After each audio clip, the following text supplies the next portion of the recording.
जय हिंद दोस्तों, मैं हूं मेजर गौरव आर्य और आप देख रहे हैं मेजरली राइट। दोस्तों, बहुत बड़ा हादसा हो गया ईरान में। ईरान के राष्ट्रपति रईसी हेलीकॉप्टर क्रैश में मारे गए। दोस्तों, ये क्या हुआ, एग्जैक्टली क्या खबर है, ये मैं आपको बताता हूं, फिर मैं आपको एनालाइज करके बताऊंगा विस्तार से। अगर आपको सुनना है ये पूरी स्टोरी के पीछे क्या स्टोरी है, स्टोरी के पीछे स्टोरी, उसके लिए आज शाम को 5 बजे आप देखिएगा द चाणक्य डायलॉग्स हिंदी। चलिए अब देखते हैं कि हुआ क्या वहां पे। बेल 212 हेलीकॉप्टर, ठीक है, ब्रांड है बेल 212 हेलीकॉप्टर। ये प्रेसिडेंट इब्राहिम रईसी के साथ था। इनके साथ थे फॉरेन मिनिस्टर हुसैन अमीर अब्दुल्लाहिन और governor of Iran east Azerbaijan province. ये 3 लोग थे और ये हेलीकॉप्टर क्रैश में मारे गए। एक्चुअली 3 हेलीकॉप्टर चले थे। एक हेलीकॉप्टर में ये लोग थे जो मारे गए, बाकी 2 हेलीकॉप्टर्स जो चले थे वो बहुत सेफली लैंड कर गए। ये हेलीकॉप्टर निपट गया। अच्छा, इसमें 2-3 चीजें हैं। सबसे बड़ी बात तो ये है कि ये हेलीकॉप्टर कैसे, क्योंकि देखिए हेलीकॉप्टर क्रैश हो सकता है और बड़े बड़े वीआईपीज की जानें गई हैं हेलीकॉप्टर्स में, ऐसी बात नहीं है कि नहीं हो सकता है, लेकिन ये हेड ऑफ स्टेट है और मैं मान के चलता हूं कि ईरान का जो सबसे स्टेबल, सबसे बढ़िया और सबसे सेफ हेलीकॉप्टर है वो उन्होंने दिया होगा, ऐसा मैं मान के चलता हूं। क्या हो गया किसी को नहीं पता, अब इंक्वायरी होगी, इंक्वायरी में पता लगेगा, लेकिन इसकी कई कॉन्स्पिरेसी थ्योरीज आ रही हैं। एक कॉन्स्पिरेसी थ्योरी ये है कि साहब अंदर इनकी लड़ाई हुई, आपस में खटपट हुई और किसी ने बोला कि ठीक है यार, ये बुड्ढा बहुत चूचू करता है, मुझे भी तो बैठने दो कुर्सी पे, गद्दी पे मैं भी बैठूंगा, इसको निपटा दिए। कि ये कॉन्स्पिरेसी थ्योरी चल रही है सोशल मीडिया पे। दूसरी ये चल रही है कि कहीं इजराइलीज ने ये तो नहीं बोला कि बॉस गुड नाइट, तुम लोग बहुत उछल रहे हो, हुथी कर रहे हो, हिजबुल्ला कर रहे हो, हमास कर रहे हो, चलो अब तुम्हें यह पता लगेगा कि हम क्या कर सकते हैं, क्या यह भी चीज हो सकती है। और तीसरी चीज जिसको कोई मान नहीं रहा है, जिस पे कोई विश्वास नहीं कर रहा, वो ये है कि हाँ ठीक है, जेन्युइनली यार हेलीकॉप्टर है, ठीक है, क्रैश हो जाता है, हो गया।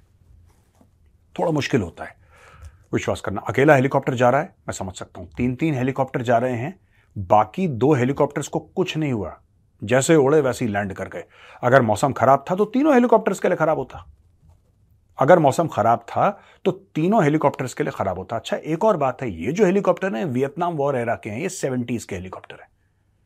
ऐसा है कि ये जो हेलीकॉप्टर्स हैं ये पुराने हेलीकॉप्टर हैं और ये हेलीकॉप्टर अमेरिकन है। अब ये बहुत पहले आए थे दोस्तों, ये बहुत पहले के हेलीकॉप्टर्स हैं, ये आज के तो है नहीं। और क्योंकि 1979-1980 से लगातार दर लगातार ईरान के ऊपर हर एक किस्म का ईरान के ऊपर देयर इज सैंक्शंस, ये नहीं खरीद सकते, इससे बात नहीं कर सकते, इसका स्पेयर पार्ट नहीं मिलेगा, तो ईरान वही पुराने हेलीकॉप्टर, अपने पुराने जहाज चला रहा है। ईरान के पास स्कोप नहीं है, तो अपना बना ले, अपना बना नहीं पा रहा। अमेरिका इसको स्पेयर पार्ट देगा नहीं, क्योंकि ये जितने भी प्लेटफॉर्म्स है ना, इनके spare parts are highly controlled. America कभी आपको बेच दे तो बेच दे, कल आपके रिश्ते खराब हो गए तो अमेरिका बंद कर देगा, बोलेगा स्पेयर पार्ट्स नहीं देंगे आपको, और नहीं देंगे तो आपने कितने भी अरब का माल खरीदा हो, वो सारा का सारा जंक जो होता है ना, कबाड़ी, वो बन के रह जाएगा। और ईरान के साथ यह हुआ है। इसीलिए भारत वाले क्या कह रहे हैं आजकल, आत्मनिर्भर भारत। ये खेल क्या है? ये खेल यही है कि विदेशी ताकतों से आप अपने हथियार ले सकते हैं, क्योंकि आपकी इमरजेंसी, आपको लेना पड़ेगा, आपकी मजबूरी है, आपकी इमरजेंसी है। लेकिन कभी ना कभी इमरजेंसी दूर होगी और कभी ना कभी आपको खुद के हथियार बनाने पड़ेंगे, क्योंकि अगर फंस गए बॉस और उन्होंने बोल दिया नो थैंक यू, तो यहां पे गुड नाइट हो जाएगा, राइट। अब इब्राहिम रईसी ने पहले बड़ा इजराइल को धमकी भी दी थी, और इब्राहिम रईसी ने यह भी बोला था कि बड़ा एक दुखद रिस्पॉन्स मिलेगा, बड़ा दर्द देने वाला, बड़ा दर्दनाक, बड़ा दुख वाला रिस्पॉन्स मिलेगा इजराइल को। जब इजराइल ने अटैक करा था, और याद है आपको दमिश्क में इनके कॉन्सुलेट के अंदर मारा था, 13 लोग मर गए थे, जिसमें 3 इनके जनरल थे, तो बोला था कि बड़ा दर्द होगा इजराइल को, ये धमकी दी थी। इब्राहिम रईसी वही है जिसने यह बोला था कि we firmly declare that the slightest action against Iran interest will definitely be met with a severe, extensive and painful response. यह खुली धमकी दी थी कि अगर आपने ईरान के इंटरेस्ट्स के खिलाफ हल्की सी भी चीज करी तो इसका दुख, इसका दर्द आप समझ भी नहीं पाएंगे। मुझे लगता है काफी हद तक ये गीदड़ भभकी है। जैसे आप कई पाकिस्तानी पंजाबी फिल्म में ना मौला जट में देखते हैं कि ओए मौलिया, ये उस टाइप के डायलॉग हैं। डायलॉग बाजी ज्यादा है, काम कम है। आपने देखा होगा इजराइल को जो करना होता है इजराइल कर देता है, इजराइल डायलॉग नहीं मारता। ये लोग डायलॉग ज्यादा मारते हैं कि हम ये कर देंगे, throw the Jews into the sea, ये सब। दोस्तों मैं थोड़ी सी इंफॉर्मेशन कलेक्ट कर रहा हूं, आई एम कलेक्टिंग इंफॉर्मेशन। मुझे ये नहीं पता, मैं जब इंफॉर्मेशन कलेक्ट कर लूंगा तब मैं आपको बता पाऊंगा कि मेरा एनालिसिस क्या है। और मैं आपको पुराने वीडियोस भी डालूंगा जिसमें मैंने ये बोला है, ये इसके लिए आप टीसीडी हिंदी देखनी पड़ेगी आपको शाम को 5 बजे, जिसमें मैंने क्लियरली बोला है कि ये सब जो है ना ऊपर वाले, ये जितने भी टॉप लीडरशिप है ईरान की, इनका गुड नाइट होने वाला है। वो है मेरे पास वीडियो पुराने, उसकी क्लिप्स में डालूंगा समय के साथ, डेट के साथ, उसका लिंक भी डालूंगा पूरे शो का कि किस तरीके से इनका गुड नाइट होने वाला है। ये मैंने बहुत पहले प्रेडिक्ट कर दिया था, कोई नई बात नहीं है, मैं बहुत पहले से कह रहा हूं। और मैं ये भी लगातार ये बता रहा हूं लोगों को कि Iran is the head of the snake.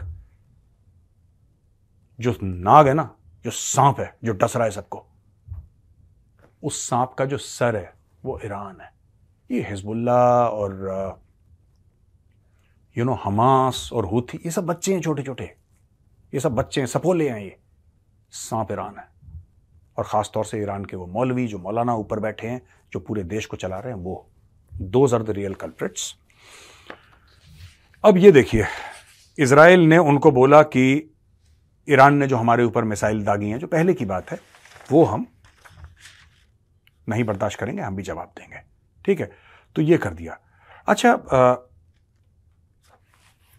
Israel की जो इंटेलिजेंस एजेंसी है, इसके बारे में मैं आपको डिटेल में बताऊंगा कि उनके कौन से पार्ट्स हैं, कौन से ग्रुप हैं, ये कोवर्ट ऑपरेशंस कैसे करते हैं, ये मैं पूरा विस्तार में आपको बताऊंगा। लेकिन कभी उन्होंने डायरेक्टली किसी हेड ऑफ स्टेट को टारगेट नहीं करा, कभी भी। हाँ, उन्होंने असैसिनेशन करे हैं, उन्होंने किलिंग करी है मोसाद ने, लेकिन क्या मोसाद ने कभी किसी हेड ऑफ स्टेट, किसी राष्ट्रपति, किसी प्रधानमंत्री को निपटाया है? आज तक नहीं। सवाल यह है जो मैं आज शाम को 5 बजे एड्रेस करूंगा कि क्या अब वक्त आ गया है कि इजराइल ने बोला है कि बॉस, या तो ये हमें मार देंगे या हम इनको मार देंगे, क्योंकि जब तक ये जिंदा रहेंगे हम लोग चैन की सांस नहीं ले सकते। क्योंकि जब तक ईरान है, ईरान की लीडरशिप है, तब तक ये कोई ना कोई ग्रुप अपने, क्योंकि ऐसे ग्रुप्स हिजबुल्ला, हमास जैसे, ये तो कुछ भी नहीं है, इनके पास 1-2 दर्जन और ग्रुप्स हैं ऐसे पड़े हुए पूरे मिडिल ईस्ट में, छोटे बड़े, और सारा इन्हीं से काम करवाता है। ईरान ने भी कभी, जो पिछली बार इन्होंने ड्रोन भेजे थे इजराइल की ओर, ये पहली बार था कि इन्होंने इजराइल को अटैक करा डायरेक्टली। इसके पहले इन्होंने कभी नहीं करा था, ये पहली बार हो रहा है। हां, ये अपने प्रॉक्सी से, हमास, हिजबुल्ला, इससे अटैक करवाते रहते हैं, कभी खुद सामने नहीं आए, ये लोग पहली बार सामने आए। तो क्या ऐसा हो सकता है कि जिस इजराइल ने लोग तो मरवाए, बंदे तो मरवाए अलग अलग देश में, लेकिन कभी हेड ऑफ स्टेट, कभी किसी देश का जो मुखिया है उसके ऊपर कभी एक्शन नहीं लिया? क्या इजराइल ने पहली बार ऐसा कुछ कर दिया है इस बार? दोस्तों, ये देखने वाली बात है, ये समझने वाली बात है। मैं आपके सामने ऐसे ब्रेकिंग न्यूज करके और फालतू की कोई चीज अभी बोलना नहीं चाह रहा कि मैं आपके सामने कोई उल्टी सीधी बात बोल दूं कि हाँ मुझे पता है, ऐसा नहीं है। मैं रिसर्च कर रहा हूं, मुझे कुछ घंटे आप और दीजिए, और कुछ घंटे के अंदर मैं अंदर की बात लेकर आऊंगा, कुछ ना कुछ खोद के लाऊंगा, लेकिन मैं उसका प्रूफ दूंगा, फिर आपको मैं सबूत दूंगा, मैं आपको लॉजिक समझाऊंगा। ऐसे नहीं कि ब्रेकिंग न्यूज करके, जैसे लोग करते हैं ना, कई लोग यूट्यूब में ऐसे करते हैं कि मुझे पता है ऐसा हो, ऐसा नहीं, ये कभी नहीं करना। मैं आपको प्रूफ के साथ बताऊंगा। दोस्तों, ये देखिए, अभी मोहम्मद मुखबिर, एक है मोहम्मद मुखबिर, ये इंटरिम प्रेसिडेंट है, और लोग कह रहे हैं कि इसको फिलहाल के लिए एक्टिंग प्रेसिडेंट बना दिया जाएगा। और ये 3-पर्सन काउंसिल है एक, और ये स्पीकर ऑफ पार्लियामेंट भी है। He is member of the 3-पर्सन council and head of the judiciary. और इनके राष्ट्रपति के मरने के 50 दिन के अंदर एक इलेक्शन होगा, जो अंदर ही का होगा इनका इलेक्शन, जिसमें नए राष्ट्रपति का चयन करा जाएगा। और ये जो मुखबिर है, ये सुप्रीम लीडर अली खमेनी का बड़ा क्लोज है, और 2023 में यही था जिसने बोला था कि मिसाइल और ड्रोन रशियन मिलिट्री को दिए जाने चाहिए। यहां पे प्रधानमंत्री मोदी ने दुख प्रकट करा है, और डॉक्टर सैयद इब्राहिम रियासी की मौत पर मोदी जी ने बोला है कि बहुत मुझे दुख हुआ है, my heartfelt condolences to his family and to the people of Iran. दोस्तों जरूर देखिएगा, बड़ा इंपॉर्टेंट है द चाणक्य डायलॉग्स। आज शाम को 5 बजे देखना मत भूलना। मैं उसमें आपको कुछ ऐसी चीजें बताऊंगा कि आपको भी लगेगा कि हां ये हुआ कैसे, इसके पीछे कारण क्या था, और इससे जियोपॉलिटिकल जो हड़कंप होगा अभी तो कुछ पता नहीं लग रहा। अभी आप देखना हफ्ता भर कुछ नहीं होगा, उसके बाद धीरे धीरे धीरे धीरे जैसे दूध उबल के ऊपर आता है ना, ये होने वाला है। Wait for 5 o'clock today.